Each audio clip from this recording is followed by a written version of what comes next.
tem procurado resolver essa questão, debruçando-se sobre esse tema e dizer, afinal de contas, o que é um tema que tenha repercussão geral? E tem apontado para alguns critérios. Então, diz o seguinte, olha, em primeiro lugar, repercussão geral teria um tema que afete um número considerável de pessoas. Em segundo lugar, que apresentem um significado importante para a sociedade, ou que transcendam o mero interesse das partes, mas isso, evidentemente, já está na lei e na Constituição, ou que possam estabelecer paradigmas, ou que tenham grande impacto econômico, político, ou que sejam controvertidos juridicamente, ou, finalmente, que estejam pendentes de decisão no Supremo Tribunal Federal ou em outros tribunais do país.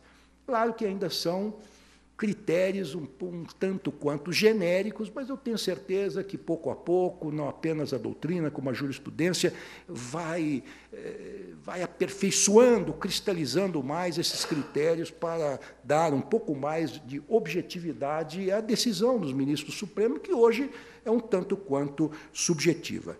E digo isto porque afirmo, e isto não afirmo sozinho, também os juristas que têm refletido sobre a questão, têm dito que esta decisão do Supremo relativamente à aceitação ou não, admissão ou não do recurso especial, tem mais um caráter político do que estritamente jurídico, porque se caracteriza pela ampla discricionariedade. Eu lembro que um ato de governo, um ato político, tem essa característica, que é a ampla discricionariedade.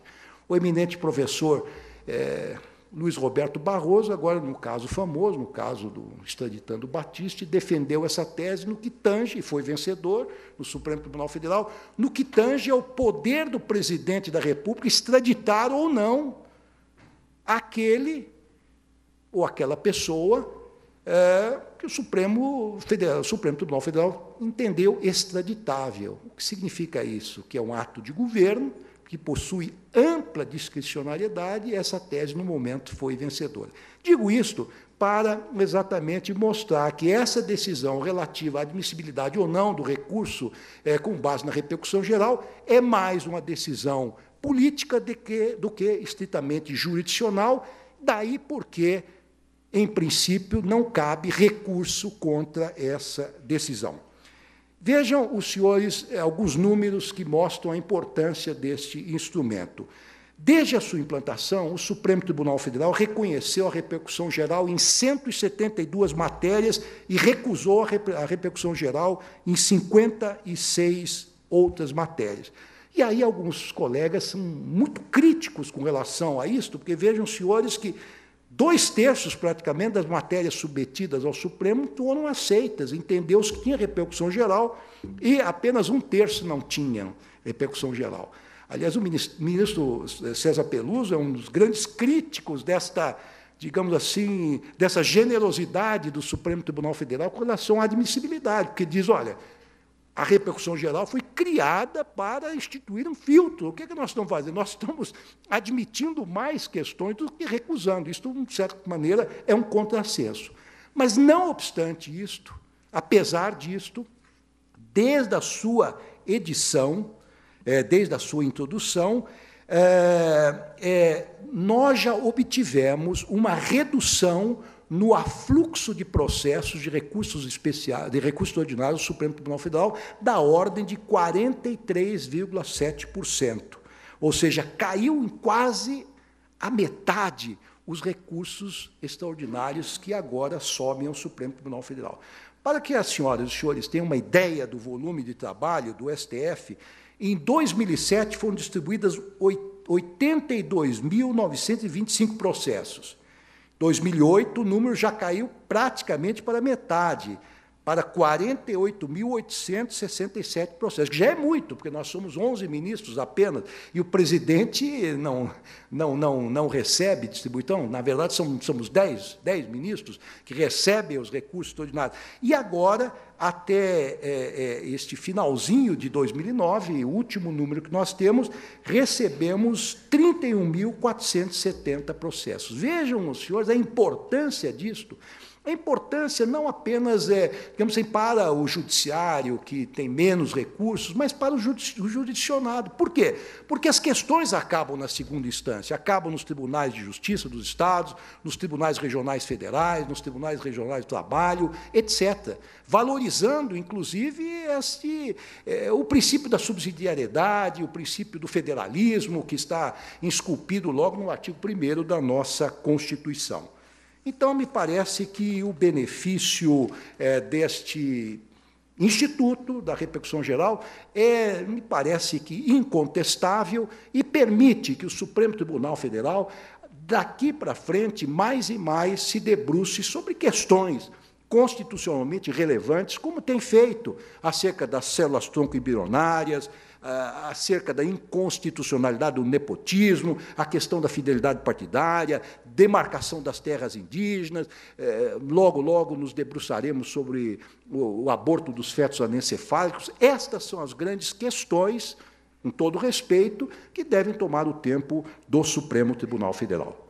Falarei agora alguma coisa sobre a súmula vinculante, que é o nosso grande tema hoje já da tarde de hoje, não da manhã de hoje.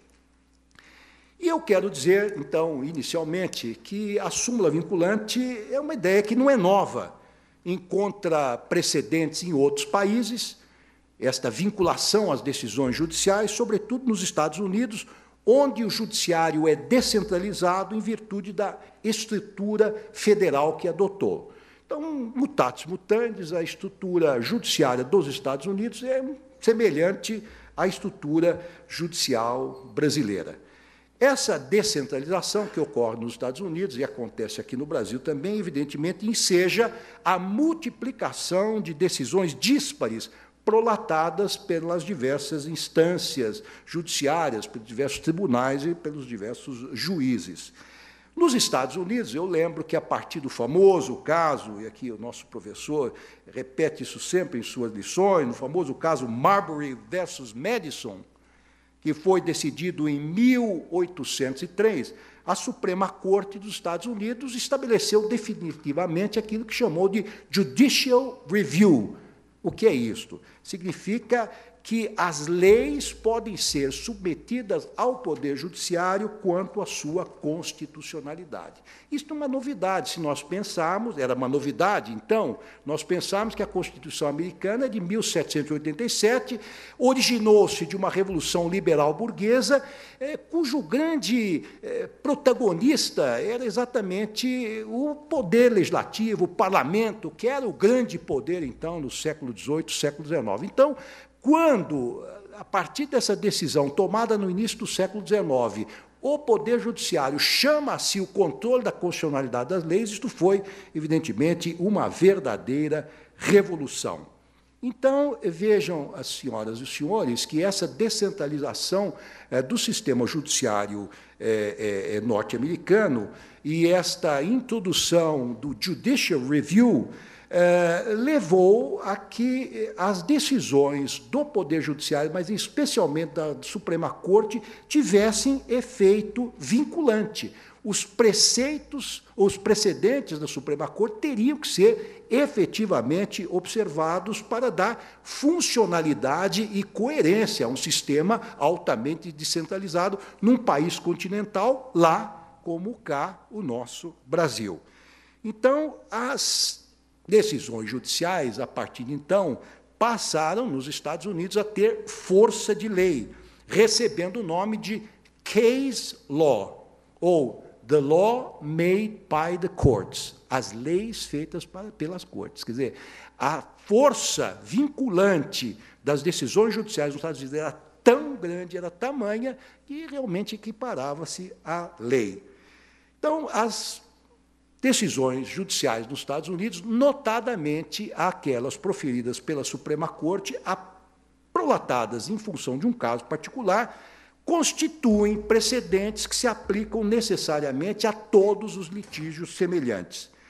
E o poder vinculante dessas decisões traduz-se na expressão latina stare decisis, alguns americanos, com a pronúncia dele, falam stare decisis, mas stare decisis, porque, evidentemente, é uma expressão latina.